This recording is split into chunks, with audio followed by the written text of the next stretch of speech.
If you configure your life so that what you are genuinely doing is aiming at the highest possible good, then the things that you need to survive and to thrive on a day-to-day basis will deliver themselves to you.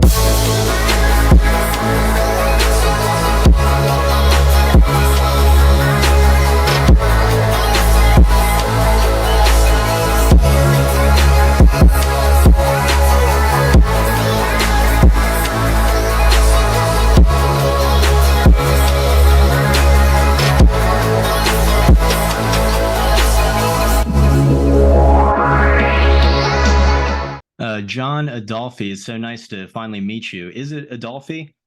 Yes, it is. Fantastic. I'd like you to first just introduce yourself and tell us a little bit about what you do. Certainly. My name's John Adolfi, and the name of our platform/ministry is Lost World Museum. And we ask the provocative and important question, where do we come from? And we provide three answers for three different worldviews, so to speak, that are usually in the discussion. And as the t-shirt here says, apes, aliens, or Adam. And the idea is that apes is a tongue-in-cheek representation of evolution. The aliens theory is an evolutionary idea, but with some kind of helps along the way that would explain why we see ancient technology and perhaps how we got out of the cave into from the caveman to the what we are today genetically. And then the Adam theory, which is the idea that humans were created by God some 6,000 to 10,000 years ago, and that life on Earth is no older than that, and that there was a worldwide flood 4,400 years ago, and the geological columns and the fossil record are the remnant of that cataclysmic one-time event. So we explore that. We explore it. We ask the question. We give differing opinions. Yes, we're slanted towards young Earth creationism, but we want to educate folks into what the alternatives are. What's the alternative to evolution? And what is the explanation from a creationist standpoint, so I can understand it, so I can compare and contrast it with evolution. That's the idea.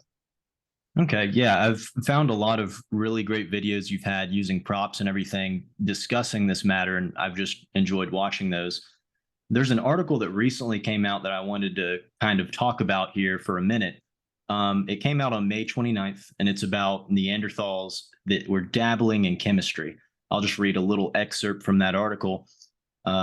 So, analyzing samples of the ancient adhesive, researchers found that it was most likely synthesized in underground chambers that restricted oxygen flow, thus shedding light on the cognitive capacities of the prehistoric human species. Known as birch tar, the sticky substance is the oldest synthetic substance ever discovered, with the earliest samples being attributed to Neanderthals. However, scientists are divided over how the glue was made. Some believe it was created in purpose-built subterranean structures, while others think Neanderthals may have accidentally produced the tar while burning birch bark. And this second section kind of disproves that. To make this finding stick, the authors analyzed the chemical structure of the ancient glue using methods such as infrared spectroscopy and gas chromatography, mass spectrometry. In doing so, they found that the overall chemical signature of both, I'm going to butcher this name, Koenigsegg tar artifacts is most similar to tars made below ground. So what's really interesting about that is it kind of shows that Neanderthals had ancient technology that far exceeds the hunter-gatherer type of equipment. They had intelligence enough to go to subterranean levels that were low oxygen in order to create certain substances such as this glue. So what is your current understanding and belief on the Neanderthals? Well, coming from a timeline that is going to be different than the evolutionary timeline, that's where I begin this process of putting the puzzle pieces together, including the paleoanthropology that has been going on for the last 60, 70 years, including Neanderthal. First off, I believe that Genesis account is true, and that the the timeline there, even though it seems relatively short compared to what we've been fed for the last 200 years of millions and now billions of years, as far as the age of the earth and hundreds of millions of years for the beginning of any kind of real appreciable form of life. And then humankind that stretches back, reasonably speaking, an assigned age of 2 to 4 million years for human evolution. And Neanderthals, I'm not sure how far back they go according to the paleoanthropology, but they fit in there somewhere as well too. Now there's quite a bit of physical evidence for the Neanderthals, so they obviously existed. And where exactly they fit in that timeline, I'm really not 100% sure. Now, what I mean by that is that normal fossilization, according to evolution, is anything that's over 10,000 years, okay? And most of the things that we find in the ground that explain the paleoanthropology or the study of man is, in the hundreds of thousands and, millions of years. Fossilization is a very limited and very specific process that they say is very rare. And what causes that? I guess you have to look back. I would say that, and I can't give you a percentage, but the vast majority of fossilization, fossils that we find in the ground, are a result of that 371-day cataclysmic event called the worldwide flood. It alone had the capability of burying things so deep in the ground so quickly that deterioration, and I'll give you an example here, couldn't even take place. Here's a fossil fish. I was just having breakfast with a friend of mine from high school and his daughter, who's really into fossils and whatnot. And she remarked, as soon as she saw that, she said, that must have been real quick because fish deteriorate rapidly. She at least knew that. She's not a young earth creationist by any means. I'm not even sure what she is, but she made that observation. So whatever event fossilizes. Now, what I'm getting at is that when we find these fossilized men, my question is, here is the way I'm thinking. Are they post-flood? Are they pre-flood? Are they an antediluvian species?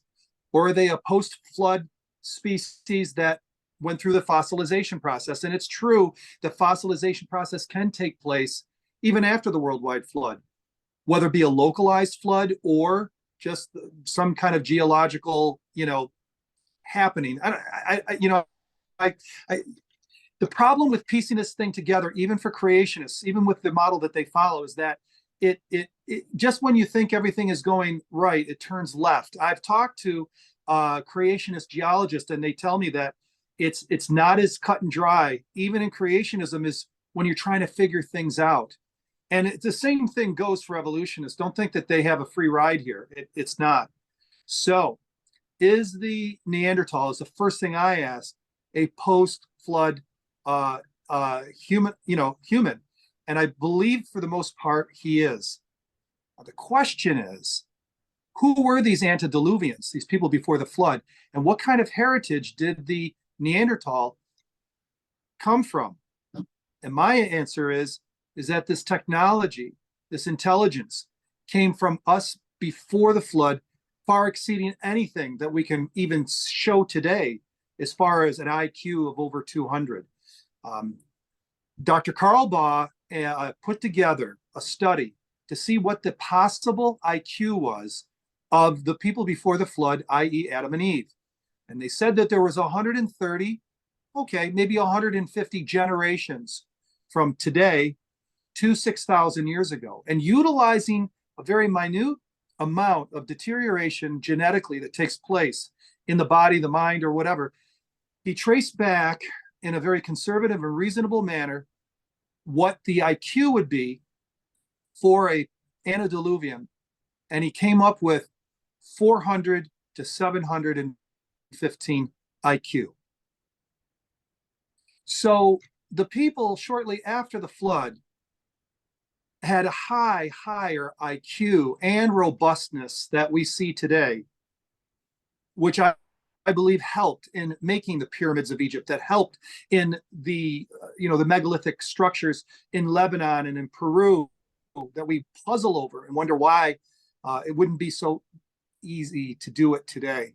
So Neanderthal, it doesn't surprise me if he's much more sophisticated than we're giving him credence for. And one last thing, understand that when you're coming from an evolutionary understanding of things, there was pre-caveman, caveman, and then they finally got domesticated some 9,000 years ago, as it's assigned, and then somehow was able to then advance not only in speech but technology and understanding, and that whole flow of things, they would like to not see it unbroken. Mm-hmm. Because it messes things up when you all of a sudden show technology assigned to a being or a type of being that shouldn't have it, according to their flow chart. Right. Yeah. Evidence to the contrary will literally mess up their whole framework for the history that we have currently, especially in the Western world, where we're seeing this literally in our history books. But I have a cool little coffee table book that's literally showing you what you were talking about as far as the comparison between a human skull and a Neanderthal skull. I'll just read that little excerpt. Neanderthals are bone for bone human skeletons. The only difference are that the bones were thicker, stronger, more durable. The wisdom teeth fit perfectly, and the brain sizes are much larger, which doesn't necessarily denote intelligence, of course. But I find that very interesting because I am a Genesis timeline believer as well, in terms of the prolonged lifespans of these antediluvian ancestors that we share, in terms of living for hundreds of years and living during a time where there are much larger animals, much larger fauna and plant life than we have today. There's actually a researcher named Dr. Jack Quozo, I believe. He was one of the first to argue that Neanderthal is just a fancy word for ancient human. And a lot of modern scientists and anthropologists try to debunk him and say that, anyone that goes against the narrative suddenly becomes an enemy, and they want to get him out of the science club. But he said a quote, they appeared to live excessively longer lives than modern humans today. And Quozo argues that bones showed they lived for hundreds and hundreds of years in many cases. So it's my belief that, especially when you look at Noah and his sons, Shem, Japheth, and Ham, these are individuals that come from the pre-flood world, survived by the ark. And these are, in my view, they seem to be this Neanderthal, right? That we, with a very nice bone structure and prolonged lifespans. And interestingly, right after the flood, when we have a completely different ecological system, the lifespans are starting to drop significantly as you go on for hundreds and then thousands of years. And, obviously, if people can live for a longer period of time, they're also creating more generations, having more children, and that kind of accounts for the population increase after the flood as well. So the Genesis narrative is certainly something I believe in. I find one of the earliest languages that was discovered around the same time as Sumeria, Proto-Hebrew, to be exceedingly interesting because it's very prophetic. There's still some conjecture on whether or not that is the oldest language. As a Bible believer, I know that there was a language that from the ancient Hebrews that they spoke together. And Proto-Hebrew obviously is prior to the canonization of the whole language. So there are certain symbols that meant the same thing, but they were still trying to get their language together. I kind of put together in Proto-Hebrew the word Bereshit on this markboard here. And Bereshit in the Hebrew Tanakh or Torah means in the beginning. It's literally one word that represents three parts, interestingly enough, right? So Bereshit, in the beginning, and Hebrew is read from right to left. So we have the first symbol the bet going all the way over to the tav. And once I discovered that this language was extremely prophetic, I became obsessed and started researching the meanings behind each of these symbols, because the prophecy of Christ was literally in this language. And I found that so profound. But for example, the bet, that's the symbol for the home. That's literally, it means family, tent, or two sections for male and female. Pictographically, you can literally see an entrance where the man would stay. And then if you go through the man into the woman where she stays, he's literally like protecting the entrance to the tent. So there's a lot of symbolism in this language, but it's profound. So just to go through it, this means home, and the resh is the symbol for the head man. It literally looks like a head, almost like Donald Trump's head in a way. But the resh is the head man, and then the aleph. Now this is the symbol that means God. Now, when you look at Satan and how he borrows symbolism, you always see him wearing horns, right? The very first symbolism for horns is authority. So anyone that holds the horns on their head, that means, hey, look at me. I have something to say. Listen to me with the authority. So that's why God is represented by the bull's head. It's because he's ultimate authority.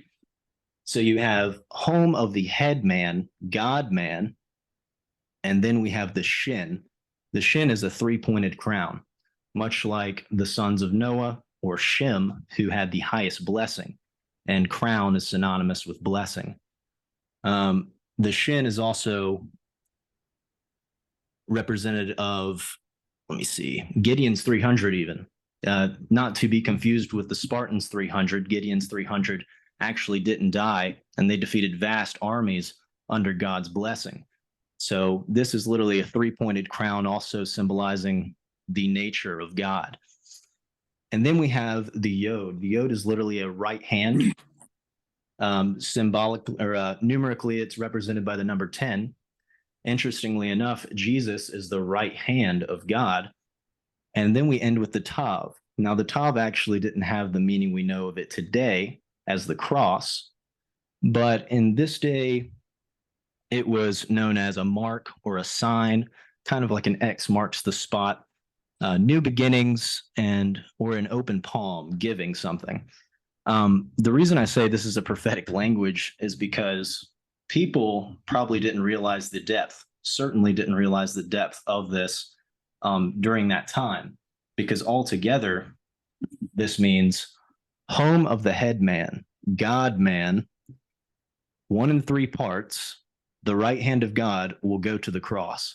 And that is all right there in Bereshit, in the beginning, which is our story leading up to the cross. So I personally believe that, this language, for example, is denoted as the language of angels and men, because I believe that that was perhaps the language that angels communicated to human beings. But that's still conjecture. But nonetheless, the language itself speaks for itself. Have you heard of Proto-Hebrew or seen that before? I have. And in fact, what you just shared right there, I just saw this week. And from what little I know, it seems like Proto-Hebrew may be the language. That's about as far as I can go with that, though. Mm-hmm. Yeah, that's certainly what I'm seeing as well. It has a lot of wisdom there, especially I found that it's been very profound for those that are atheists or even Jewish. And I show them this for Jews, for example, within their own language prior to being canonized. It shows prophecy of Christ, and people find that very profound. What is interesting, though, is that the further you go back into written language, the more pictogram you'll see in different cultures, which is interesting. Mm-hmm. I don't know what it all means, but I just find that interesting.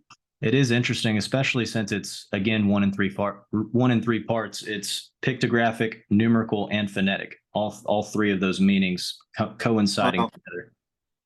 Yeah. But yeah, you were speaking about other species and things like that. What's your point of view on the Nephilim? Do you think that they are still around today? I know the Bible says that they will be here now and after that, in terms of before and after the flood. What's your view on the Nephilim? Sure. I take a little different view that this historically has been the view that seems to be in most pagan literature, and also even in the Talmud and in Christian literature, including the Book of Enoch, which I think is an absolute piece of junk. Hate that book with a lot of passion, and its reason is because, well, I'll get to your answer in just a second. I just want to touch base with the Book of Enoch. First off, nobody really has talked about that book ever since I was a kid. Nobody. I mean, just since in the last 3 years since TikTok took off, it seems like people are becoming aware of that book. And I have some disparaging things to say about it. And it's so interesting how so many Christians or so-called Christians defend that book as if it's on their bookshelf and it's one of their favorite books. And I'm like going, where did all this interest and recognition all of a sudden come from on this apocryphal, not even apocryphal book? It's a, what do they call it? A pseudo pictograph or whatever it's called. Anyway, you know, they had that idea that angels. Now here's what in the Book of Enoch, angels, good angels. Now you understand there was a war in heaven. 1/3 of the angels fell. Then they came to earth. Life on earth was created. Adam and Eve were subject to Lucifer's or Satan's temptation, fell, and then so goes the process of salvation, you know, for the next 6,000 years.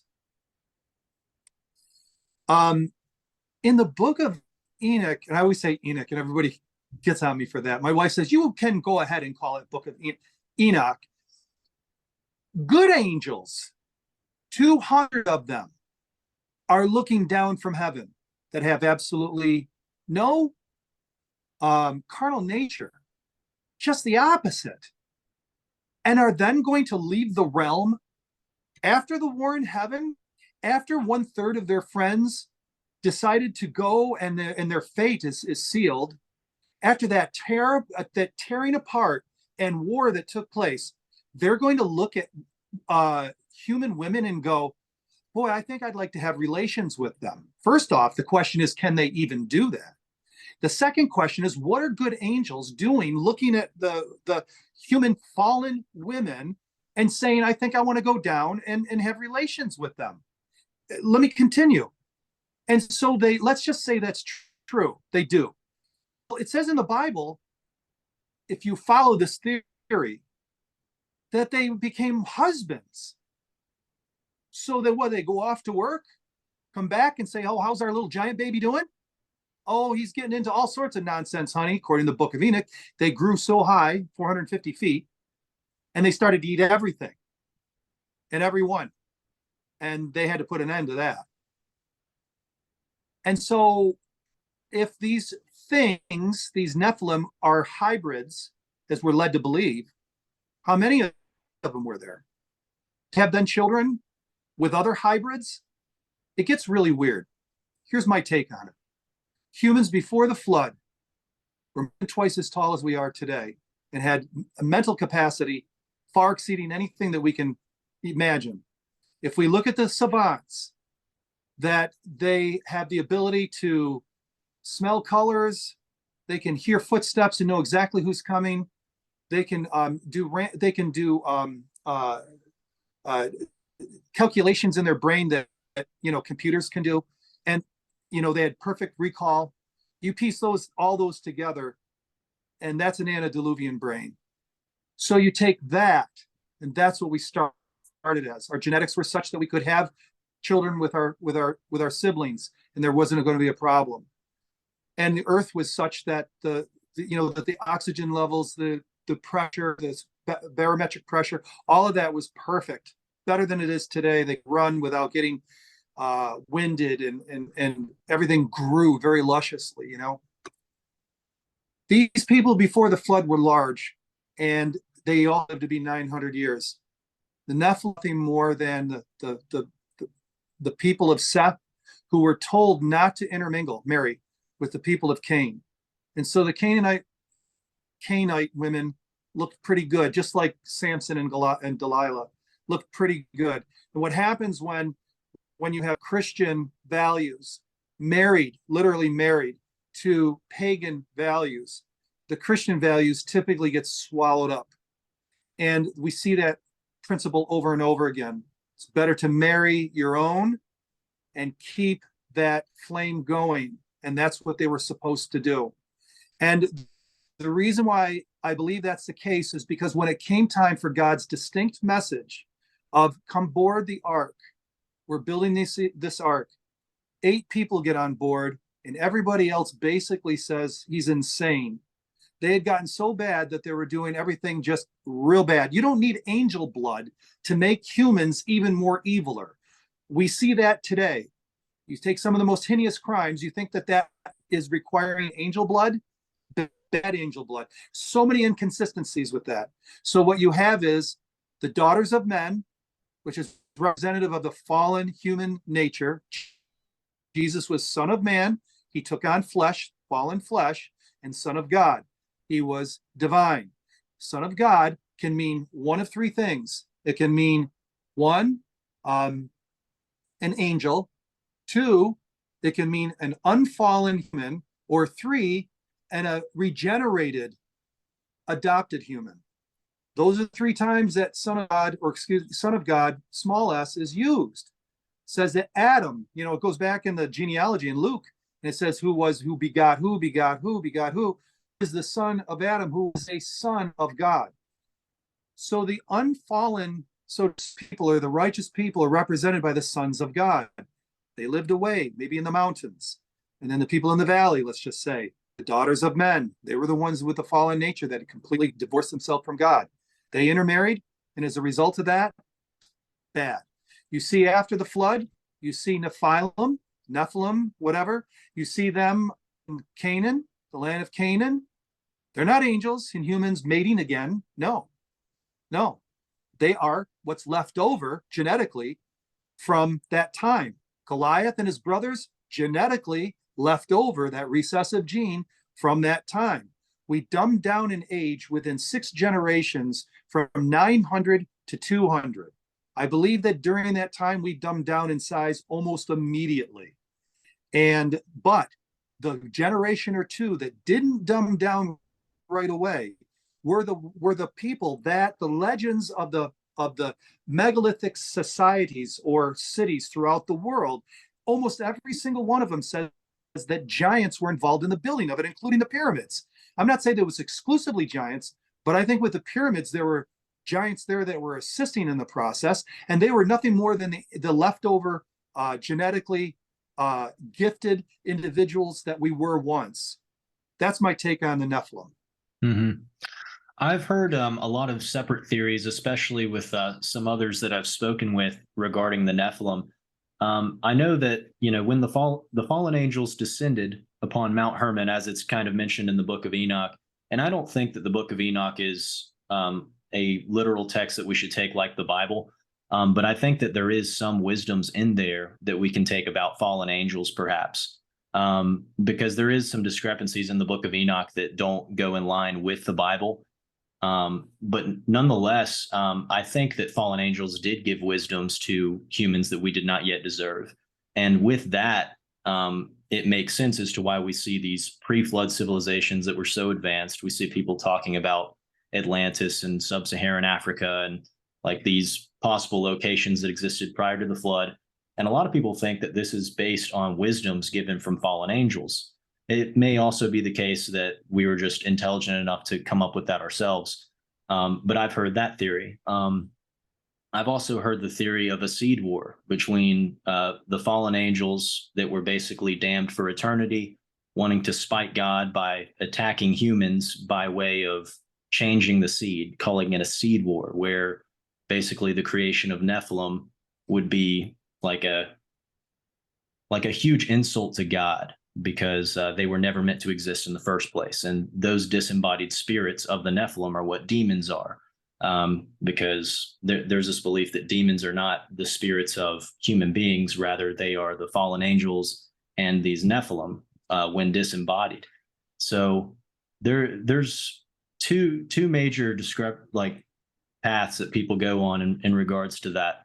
I know in the first civilization right after the flood in Sumeria, they call this man on the mountain in Mount Ararat, they call him Lord Arata, which is literally Lord of Ararat. That sounds a lot like Noah. A lot of the pictographic images, especially depicting Gilgamesh, for example, he's a very giant person. He's holding a lion in a lot of these Sumerian clay tablets.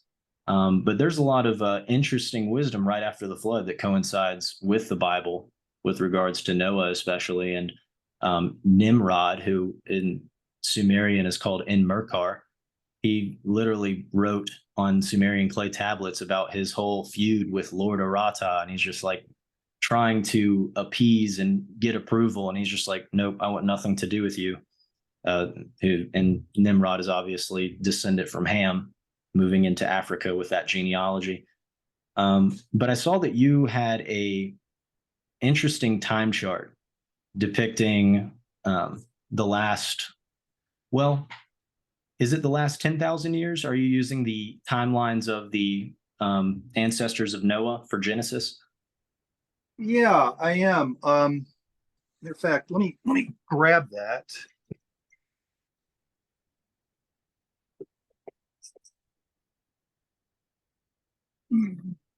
I call it the Adam's time chart, and it goes from 4004 BC to 1871.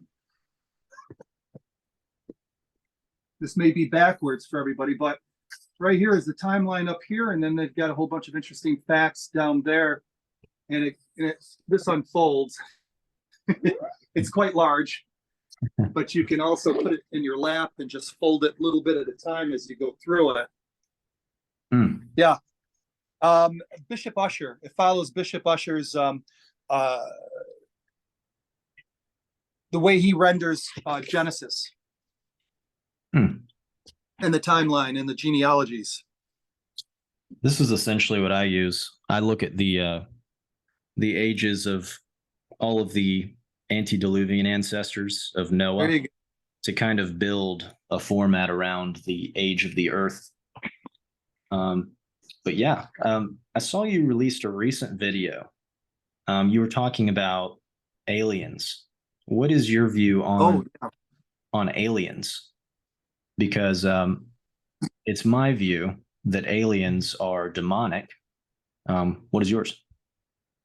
Absolutely. There's nothing that can move the way these are being described by secular scientists, colonels in the Army, Navy, Marines, whatever.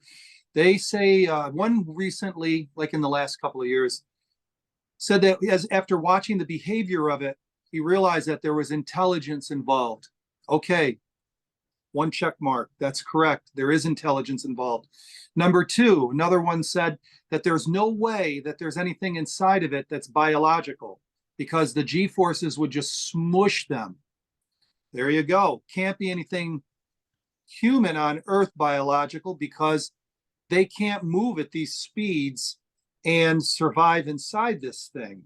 So it doesn't mean that they're a drone, just means that this intelligent thing is not subject to the forces or the physics of our realm. So that right there gives me two clues. Then the Bible says that even Satan can be an angel of light. That gives me clue number three. And the fact that they're so elusive and they don't seem to really have a purpose, you know, like coming here and introducing themselves or whatever, you know, they seem very cagey, just one grasp away from us being able to get a hold of one. Yeah, I think it's a big setup. And here's the thing, though. Two things. Number one, what I don't know is the setup for something yet to come that's going to be a part of the whole end time scenario, Or are they just like a really pronounced subterfuge and dead end to get people off track while this thing rolls down to an end time without it being involved in the scenario? It's just a distraction. Well, to kind of caveat off that and start with a little bit of conjecture, let's say that these demonic forces were in some sort of cahoots with human beings in some way, perhaps at the top of some globalist hierarchy. It would make sense that the elites might want to use a alien invasion as a cover-up for some sort of demonic happening. Especially, I'm talking towards Revelation. I'm not sure where you stand on pre-tribulation rapture, but let's say the rapture happens and current Christians get raptured up. That would be a perfect excuse for an alien abduction, right? If people are trying to keep the tribulation saints under wraps and say, no, no, no, those Christians are still wrong, but aliens exist. That might be an avenue of approach in that regard. One thing that I found interesting when I was looking into aliens, I was wondering why they all kind of came up around the same time, why they all kind of had these elongated oval looking shaped heads. And I went and I looked at the very first time that this demon really was depicted in this way. Interestingly enough, Aleister Crowley from the UK was the first occultist to basically communicate with this demon that he calls Lamb. And this is literally what Lamb looks like. He drew it, and it is an entity with an elongated head. And that's the first time we actually see a depiction of an entity even depicted in this way. And we then, after that point in time, begin to see this alien structure with the elongated head emerge in culture and movies and things like that. One other thing, though, that's interesting is that if you go to Peru, you look at the Paracas people, the Paracas tribe, there is a case where you can see people actually using skull binding for their skulls. You see it in Africa where they would wrap binds around their baby skulls to unnaturally elongate them. But what's interesting about the Paracas tribe is that this is a people that have a natural skull that is elongated.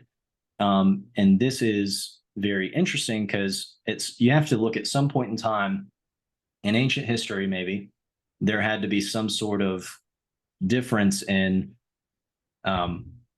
human DNA or whatever other hominid was there. But this goes back to the argument about Nephilim. What if this is like some other race that was like a mix that humans I forgot about? Does that have to do with the pyramids that we see in South America? That's one of the interesting things. And if those were connected to the Nephilim in some way, would their disembodied spirits not resemble that elongated skull? And I find those two comparisons pretty interesting.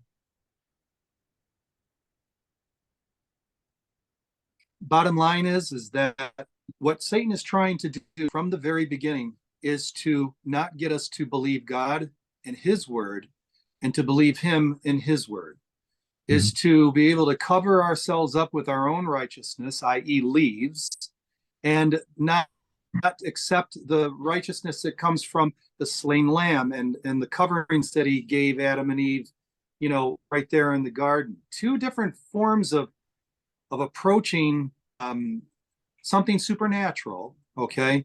And, the fallen nature that we received, that's the thing that God wants to redeem. And that's the thing that Satan wants to just continue to degrade and to continue having us become one of his legions. Because at the very end of time, during the War of Armageddon, the more that he can get on his side beyond the 1/3 of the angels, the better off he's going to be. I think it's pretty simple stuff, though. I think it's just a question of the heart and not having to get into anything that is physical. I don't see the physical being a necessary or part of this equation. He can get us to, Peter, he's the first one to say that Christ is the Messiah. And then later on, he's the first one to deny him because of circumstances. You don't need anything other than just that temptation and finding the weak point of each of us to be able to try to undermine the forces of good that are trying to keep us, you know, in that path of allowing Christ to live within inside of us. I think that's it. Mhm. Everything else is a distraction.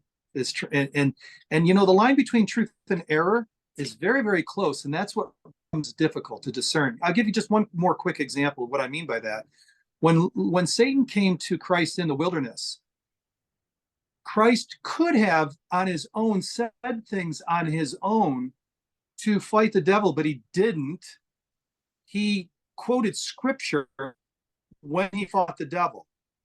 And I think that's very, very interesting that he used scripture to determine the words of Satan, whether or not this being in front of him has anything to contribute whatsoever. And he then takes scripture to combat the false scripture that Satan was promoting. I think that's very, very telling and very interesting. Do you believe in hydroplate theory? How do you think the flood happened? Well, I believe that half of the water, according to Genesis, was up in the firmament, and the other half was underground, and there were shallow oceans, seas. I've talked to a creationist hydrologist and someone else too that said that the mountains they're thinking were no more than 8,000 feet at the time. And so when the rain came down, crashing down, so to speak, it wasn't just clouds, it was a firmament. And then what water that captured inside the earth came shooting through. Cracks in the earth are probably where, and I'm not an expert on this, it's probably where some of the fountains of the deep were broken up, were coming through. One theory has it that the earth expanded in size slightly to accommodate the water as the oceans were created after the flood was over with, to get the water to run off the land. And then there was the upheaval. There was also the burying of the Antediluvians and a lot of the refuse and everything that was rotting on the earth. My understanding is that under the base of mountains is where you're going to find a lot of what we don't find today, and that is evidence of giants. And so I'm sorry, that was my long answer to your short question about the tectonic plates. I don't know if that answers anything or provides anything, but it certainly does. That's actually touching into hydroplate theory, which is how I believe it happened, because it's too advanced a situation for it to simply be rain coming from the heavens. I think it definitely has to do with the tectonic plates, which still have bubbling water just pressurized coming up from those locations in the earth. And you can see the tectonic plates going down a globe if anyone doesn't know. But that is what I believe shot up at such high speeds into the atmosphere, and it came down with mud, ice, water, and completely encapsulated the fauna and everything that was living. There's literally mammoths that were in the middle of eating some greenery in their mouths when they were completely covered. And this particular mammoth was perfectly preserved, and it was still eating food at the time of this covering. There are even dinosaurs that were in the middle of a fight when they were completely covered. There's a bunch of dinosaurs in the death throes looking up like they're gasping for air. It all happened in an instant all over the world. What is that? This right here is a mammoth. I'm sorry, this is a mastodon tooth. And this was dredged while they were looking for clams and whatnot off the coast of was it Connecticut, in the waters right where the continental shelf was, which originally the continental shelf was the original beach of the post-flood world. And after the first and only ice age, when that melted, then it rose the oceans and seas a good 300-400 feet. This was something that he dredged up from it was New Jersey, sorry, New Oh, wow. Jersey, and 150 feet of water in the sand, about 2, 3, 4 feet down in the sand. That's awesome. Kind of cool. Yeah. I think that it's I'd like to show you. interesting. Oh, yeah. No, go ahead. I think it's interesting that we see the similarities of how, the mammoths were covered and they were eating this. We see the dinosaurs covered, and we kind of create these different ages when I think that the timeline is actually around the same time, really. But what were you saying? To that point, I've done some dinosaur footprint exploration and digging with a group of people down in Glen Rose, Texas, last few years. And I find the Paluxy River fascinating place. Not only does it have dinosaur tracks, but it's got layers.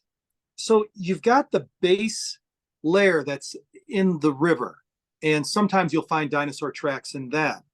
Then you'll have, and forgive me, I'm not sure what's in between the layers, if it's clay or what. And then you'll see another layer of limestone. And when you uncover that, you'll find dinosaur tracks. Then you see another layer of clay or whatnot. Then another layer of limestone. And you see dinosaur tracks in that as well. And there's like 4 or 5 of these till you get to the bank. And then the bank isn't even where the land is. The land is another, 10 feet up. And that's all, and this all has been kind of like excavated. It's just fascinating to see 5 layers of limestone intermittent with some kind of fill, and dinosaur tracks on all of them. They were mud at one time, and they were covered over quickly because a track can disappear quite quickly when it's in any kind of mud. But what's interesting is that these layers were laid down right at the same time that the dinosaurs were navigating this. And we're talking like 6-7 feet of layers. And dinosaur, it's like a crime scene. It's absolutely fascinating. More interesting than finding a dinosaur bone, I think, is these tracks, because they're in motion. They're going somewhere for a reason. I think it's interesting because the word escapes me right now, but it means basically sediment layered out by water. And in our modern science books, we see how each sediment is given a title, like it's a time period. But in reality, I think it's really just the way that water settled physical objects from top to bottom. And like you say, you're finding dinosaur bones and all kinds of things from the same time period at each level. Or in the case of ones that are like very, very large, you're finding all of those in the same level, just because of how water is displaced with physical objects. Exactly. Let me get a track here. Here's a Acrocanthosaurus track from the Paluxy.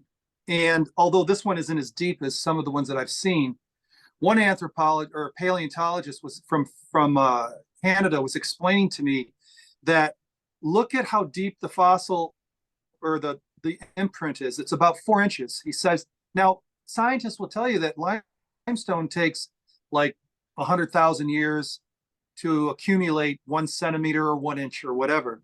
He said that dinosaur would have had to stand in that track for 400,000 years in order for it to be able to have a 4-inch track. Obviously it wasn't. It was mud. It was limestone mud that was, they say 6 inches thick. I don't know. It's just, I guess, the one thing I'd like the viewer to take away from is that there's 2 different interpretations that you can take away from, like, for instance, the dinosaur tracks. Learn the creationist view so that you can piece it together like that. Just see how that looks, as you make your decision in life as to where we came from. Mm-hmm.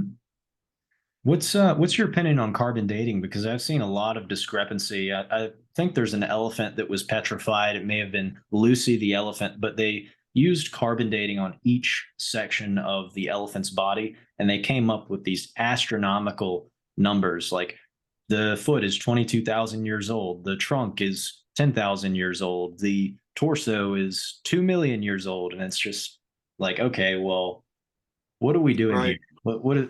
What is carbon dating other than building a great article header for how old something might be? Carbon dating has its place, and creationists will say it's so many carbon dating years. They'll do that because of the timeline that they follow, and the carbon dating will be many more years than what the 6,000 year timeline is. But, well, let me put it this way. Carbon has a half-life, okay, I believe it's 5,700 years and some change, which means that multiply that by about 10 times, and that's when the molecules are are so small, the amount of molecules in there of carbon, that you just can't see them anymore. They're untraceable. So 50,000 years assigned by evolution, or 5 half-lives, is about 10 half-lives is about the farthest you can go back accurately with carbon dating. That's what evolutionists will say. That's what Dr. Libby would say, who was the inventor of it. First off, you got to watch out for contamination. And I don't know all the ins and outs about it, but I know that's one thing you have to watch out for.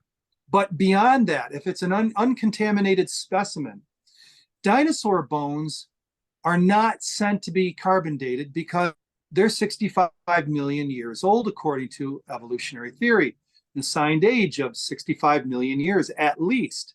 So it would be stupid to send one in to have it carbon dated to see if there's any carbon in it, because anything over 50,000 to 100,000 years does not have any carbon in it any longer.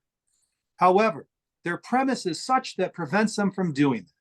So you get creationists who say that those fossils are no more than 4,400 years old. They did this. They took hadrosaur bones and other various types of old fossils, sent in after they made sure that they were perfect specimens. There was no contamination. They were treated and prepared properly. They sent them in. They didn't tell them what it was. They just said, could you please carbon date this?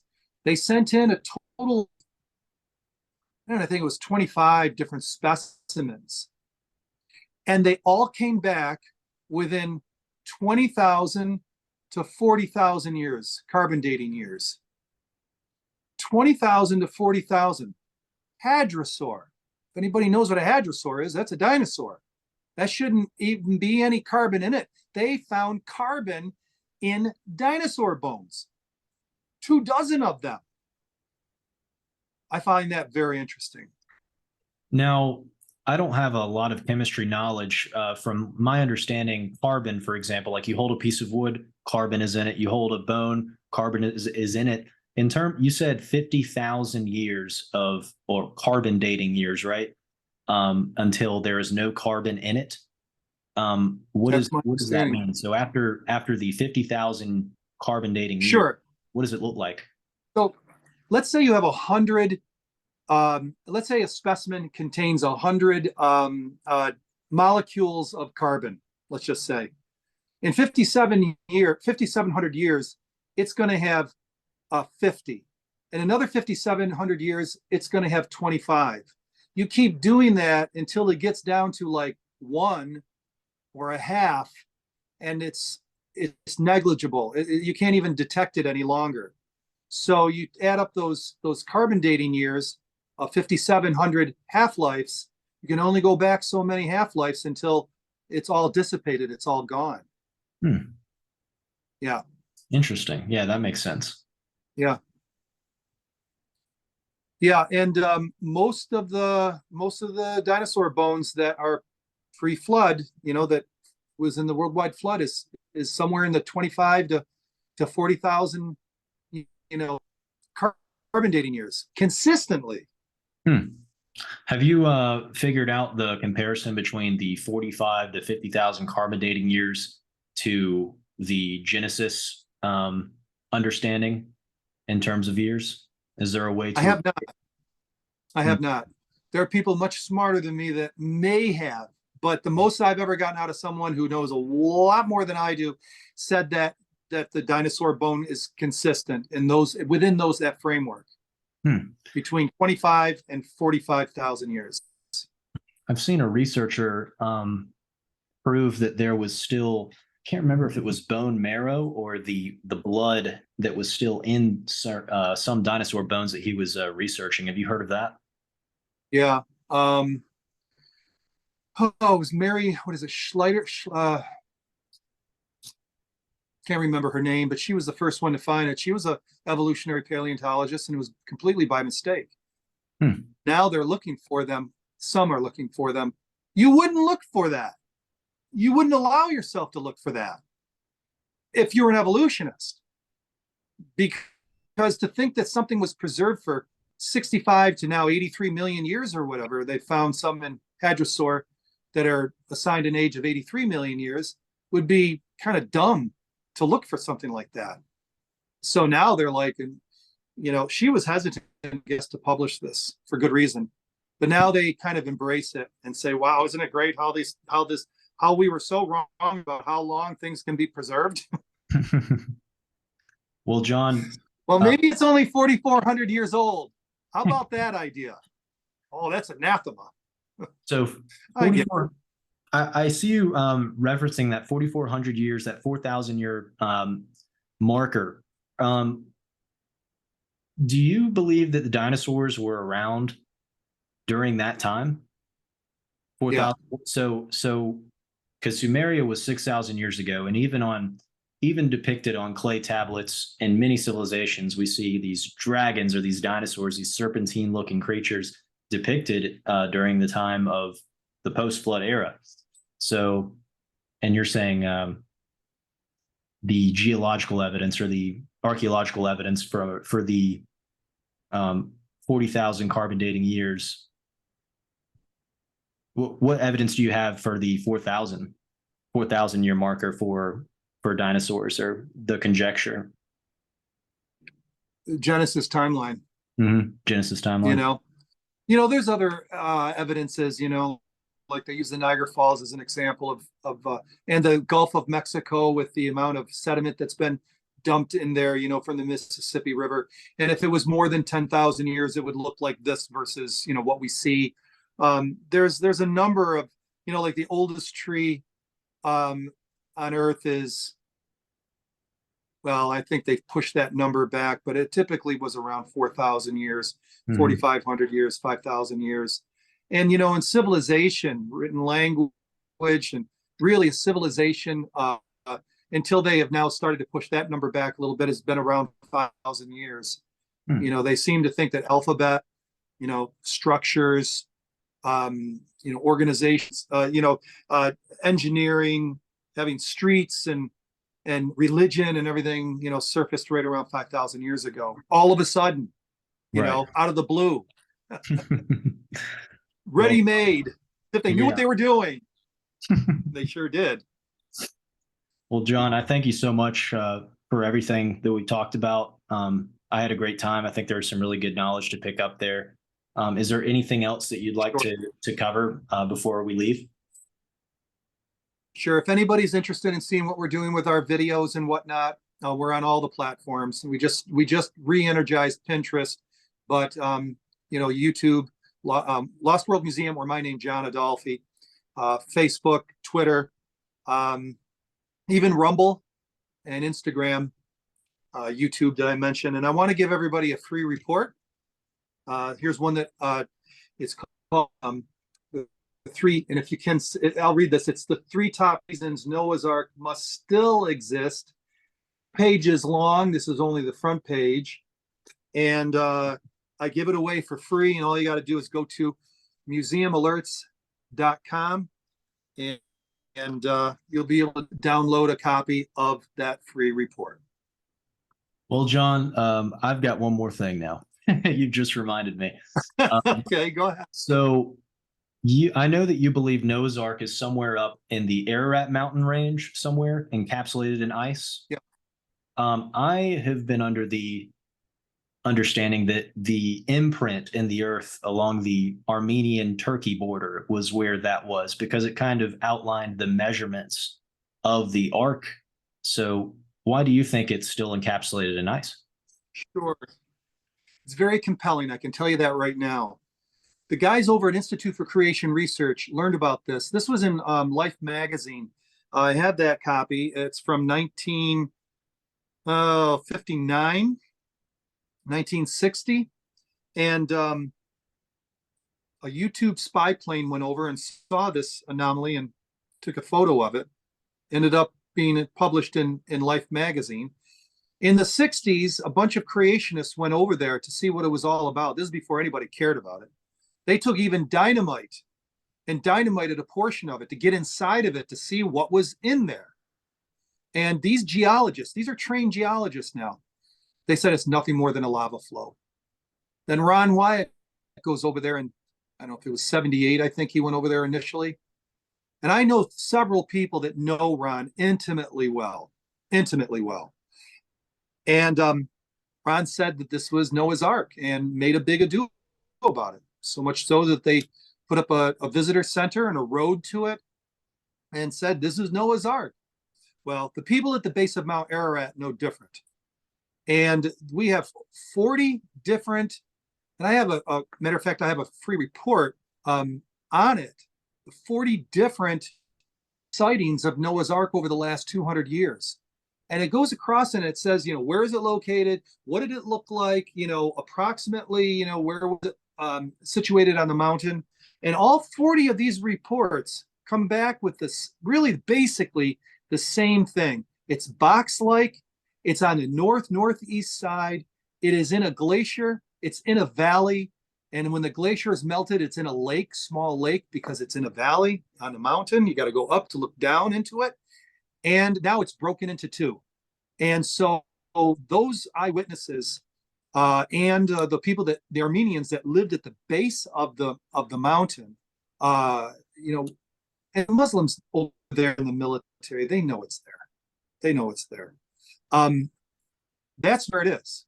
And it's and at some point when the melt back is enough, we're going to be able to see it from satellite or, in person. And I know people that are going over there every year and looking for it. I don't know if they're going to go this year. There was a huge snowfall that took place in like January, February of this year. So I don't know what the meltback is going to be like this year, but yeah, we'll be on. If there's something to report, I've got somebody who's Armenian that goes over there almost every year and is able to get up there. That's awesome. That's very interesting. Well, John, thank you so much for everything. And God bless you. It's a Sunday. Thank you, Zach. Appreciate it. All right. Thank you very much. I'll see you, John.